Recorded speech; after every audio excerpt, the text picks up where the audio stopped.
So hello and welcome along to another edition of Isolation Interviews here for Hospital Radio and for my YouTube channel. And I'm super excited to be joined by the very lovely Harriet Scott from Magic Breakfast. Thank you for joining me. See, just branding, everything is what I do everywhere. Should be in magic colours. Really lovely to meet you properly, Matthew. Lovely to be here. Yeah, it's a great pleasure to speak with you. And I mean, what a year we've had. I mean, for you, how has the last year affected you? How have you coped with it all? Oh God, because I've watched a few of these actually and listened to a few of these, like with my good friend Emma B and Chris Tarrant. I see you had. So and I.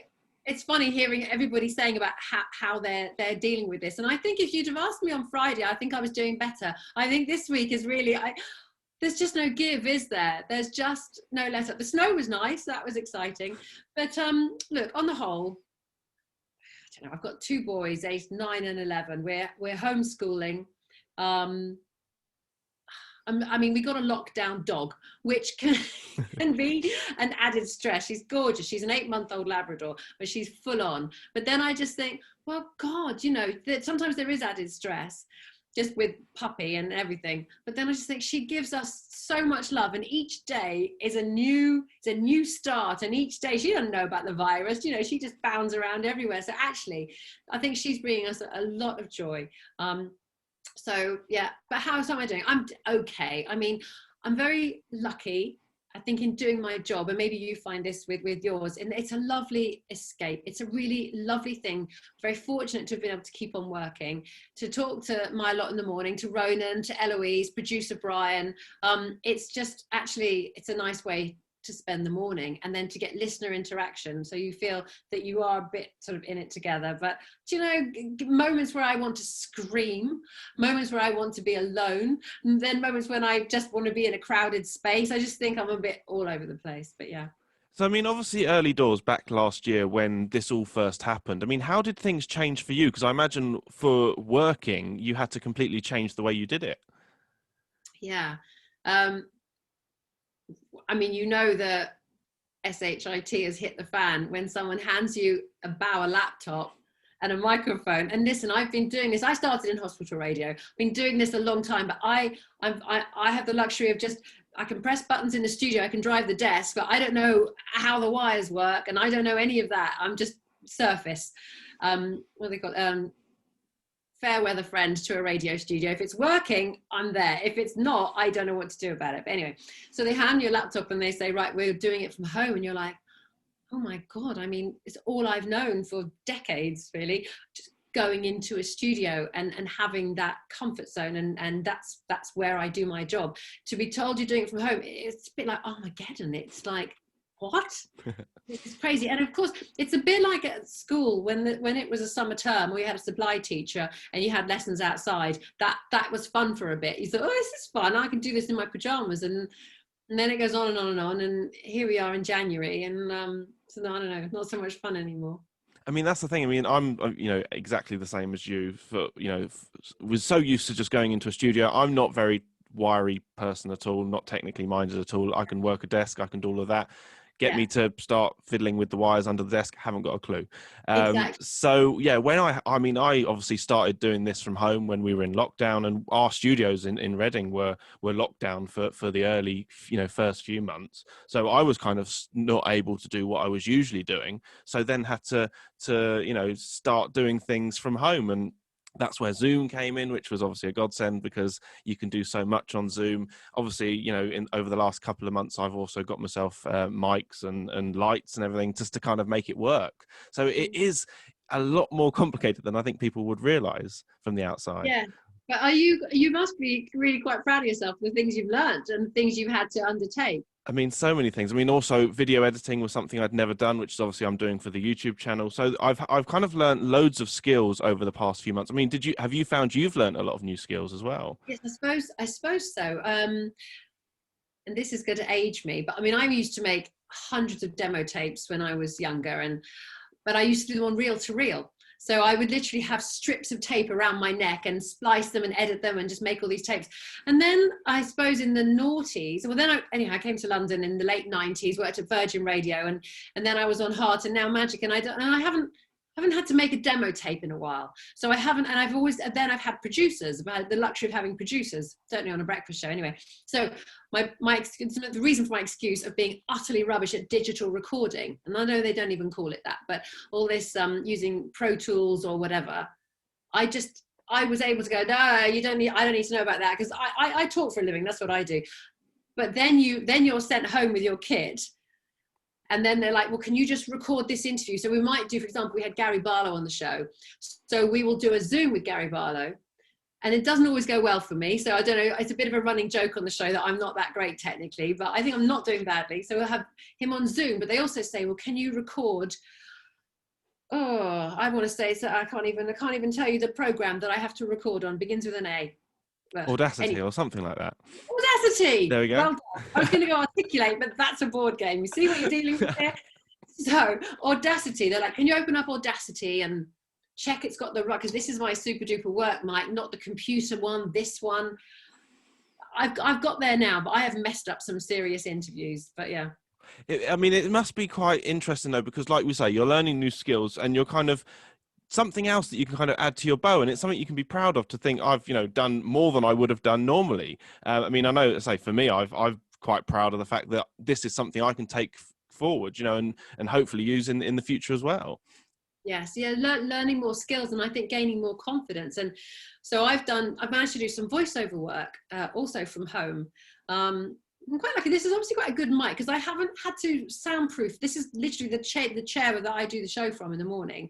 Don't need egg boxes or anything like that. It probably would be better, but I don't have much space, But anyway, I've done some voiceovers, and that was quite nerve-wracking when you've got the client on a Zoom and you're the one responsible for recording it, because that is the biggest, isn't it? It's like the biggest. It's like, I hope I pressed record. I hope I pressed record, and that's all you're thinking about during the whole thing, and how unprofessional I am anyway.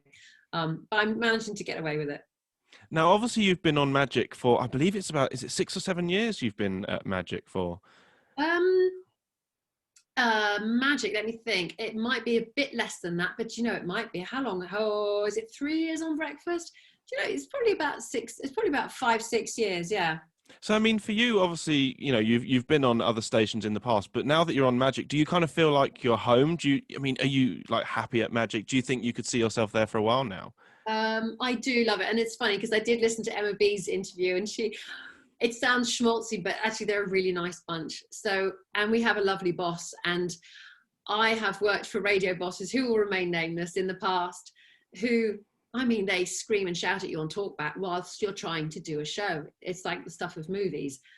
Or they haul you in and they tear you down a strip, and you just think, how is that building my confidence? How am I supposed to go back on air and relax and do nice gentle radio if you've just done that to me? But anyway, so Magic is really, really nice, and my boss is really nice, and yeah, it's great. When I left Heart, I had a wonderful time there, absolutely brilliant time, and I kind of thought, well, maybe that's it for me for a high profile breakfast show. That's fair enough. I've had my time, and I'd like to keep broadcasting, but maybe I'll do something different. And then I got this, and I've just honestly just really grateful, especially a second time around, especially just actually being able to do it again. And I love my team, so yeah, I'm really happy there. And when you start working with someone like Ronan Keating, who's obviously a very big name, had you met him beforehand? Did you know him before working with him on Magic? Yeah, no, not really. I had met him. I would have interviewed him in the early noughties, and then no, I didn't. But we did one show together, I think in the November before we got the gig, like say the next Easter. I didn't know. I think he knew. I didn't know it was a possible trial. Obviously, I brought my A game, so it's Ronan Keating, don't mess it up. But I had no concept that anyone was thinking of putting us together for a breakfast show. So yeah, no, I didn't really know him at all, no. And also, I imagine that working with someone, and you obviously on air you appear like you get on with him so well, and obviously I sort of hearing from sort of stories and things, you obviously get on quite well personally as well. So it must be nice when you can work with someone who you genuinely get on with, because you always hear these sort of horror stories of working with someone who you don't really get on with. So it must be nice when you've got someone who you genuinely gel with. Yeah, that's it. And I don't think but he's honestly, he's lovely. He's very warm, and he doesn't mind having the Mickey taken out of him. He really doesn't, and he does it back to me, and I do it to him. And but I think we trust each other in the areas that we play. What was your point? What was your question? So about working with someone that you get on with so well. 100%. Definitely, and our families know each other. It's lovely. He's always right from the get-go. He was very warm and welcoming. So no, it's nice. And I think that day after day, hour after hour, you can't fake that kind of thing. And also, I mean, back when obviously Boyzone were on tour, you were getting to kind of travel a bit around the country as well. So kind of doing a mini magic tour as well, which must have been quite fun. It was great fun, because often radio can, even though of course it's an amazing job to have, often it's, you're in the same box all the time, and you're not the one that gets to go and travel and do things. But so actually to go on tour with Boyzone was hilarious. Yeah, it was really good fun. Yeah, so we just followed them to a few towns and then did a show from where they were doing the gigs. Yeah. And I mean, obviously, the show has, many listeners, and the great thing must be when you get, like saying earlier, the interaction from the fans. And I mean, what is the sort of feedback that you get from people from social media or who email in? What's that like? Yeah, it's great. I mean, and I think that the best thing, and you probably have this when you resonate, is people. I mean, obviously, as a show, you don't want to be too in. You want new listeners all the time to feel that they're part of it. But if there's a running joke, or if people take the mickey, then that's quite fun. Like we were talking about the other day, that I'm quite awkward in the bath because I'm not that tall, and I can't relax into the bath. If I bring my legs up, then I'm going to go under. I mean, or if I'm going to anyway. Ronan brought me for my birthday at the weekend, and he brought me a miniature bath with some products in it, and I put it on socials, and people immediately knew. They were like, ha, is that the bath you can fit into? Do you know? And it's really nice to get that kind of sort of conversation going with people who've listened to the show, and then they comment on something that's happened. I mean, of course, the other fantastic thing about working for Magic is, I imagine, you get to play so many great classic, pop songs. For you, the music must be a great part as well, because you can really kind of go back to your childhood and play things that bring back memories as well, because that is so important. Music has such an important part in people's lives. It really does, doesn't it? Yeah, I love the music we play. I mean, it's no secret I'm a bit of a Madonna fan, so I love it when we get to play loads of 80s Madonna. I know it's fantastic. I mean, that's probably why I got into radio in the first place. I remember listening to the radio and just thinking, that sounds like a lot of fun. That sounds, how can I do that? What are the ways in, to just surround yourself with music and just talk in the middle. So it was a great job. Now, I mean, obviously going forward, no one knows what the future holds, but is there I mean, obviously you're doing an amazing job now, but is there like a job that you would love to do on top of the show, or when, in the future? I don't know. I genuinely, what I do like about what I'm doing now is it doesn't feel like they try and put us in a box. I feel like I can grow with the show, and they're always encouraging you to give more of yourself, to do more. So I don't feel in any way, that I'm sort of, getting close to being done with this. And this is great. I think as any self-employed person, you're always like, right, what's my side hustle? I need something. So Emma B, I've already tapped her up. I haven't come up with a concept yet, but I said, right, we need to do a podcast together. So I feel like everyone's doing a podcast. So I'm like, right, where's my podcast? I did one with Eloise, actually. It's called Growing Pains. We did a season of it. Not really one to listen to with your kids. It was just like two naughty girls getting together. It was good fun. Yeah. That's the thing is, though, that at the moment, people, like we say, everyone seems to be doing a podcast at the moment, but it's kind of nice to do something a bit different. I mean, everyone's kind of, I think, there's not a great deal you can do at the moment because, everything's closed, which, is obviously isn't fun, but it's nice to just have stuff you can just kind of switch off from the world and just take your focus away from what's going on in the world and just have that half an hour where you just literally in your own world, doing your own thing, forgetting about things. Yes. Yeah, definitely. You mean making a podcast or choosing for one to listen to? Well, both. I mean, for people to either do one or for people who, want something to listen to and just want a kind of a bit of escapism, really. there's almost too much choice, isn't there? There's so much choice. And I think also doing one, do you do one?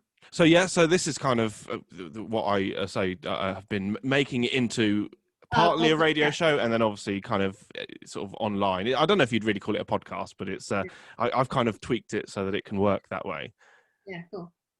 Because it's nice because it's a medium that you can do what you want with.